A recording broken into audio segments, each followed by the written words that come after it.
Will Judgment Day be a surprise to you?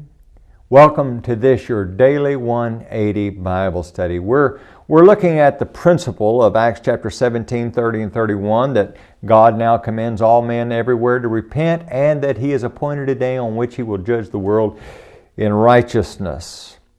We recognize the fact that it will be a surprise to everyone in the sense that He's going to come as a thief in the night, but there will be some people that are surprised by the results. And one group that will be surprised by the results are those who have refused to accept the evidence.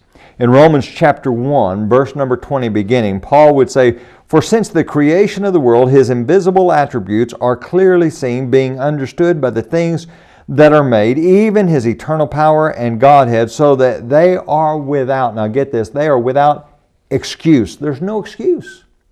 There's an abundance of evidence out there. Verse number 21, "Because although they knew God, they did not glorify Him as God, nor were thankful, but became futile in their thoughts, and in their foolish hearts were darkened. Professing to be wise, they became fools."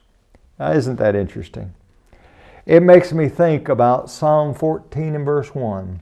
"The fool has said in his heart, there is no God." You know who does that?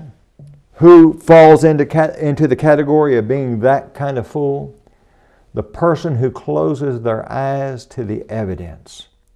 I mean, when you look around at the wonderful universe in which we live, and you see the perfect harmony in nature, and you realize man could never come up with a system that works as perfectly as the system that God has created. When you look at the human body and you just think about our heart, if man could create a pump that could last 70 years, 75 years, 100 years, and just constantly pumping that blood, pumping that blood, pumping that blood. Years ago, I lived out in the country, and we had a well and had a pump on it. We were thrilled because we got 10 years out of a pump one time. We thought, boy, it worked hard. God has created this biological pump, doesn't require electricity. We have to feed ourselves and everything, but God's worked the system out perfectly.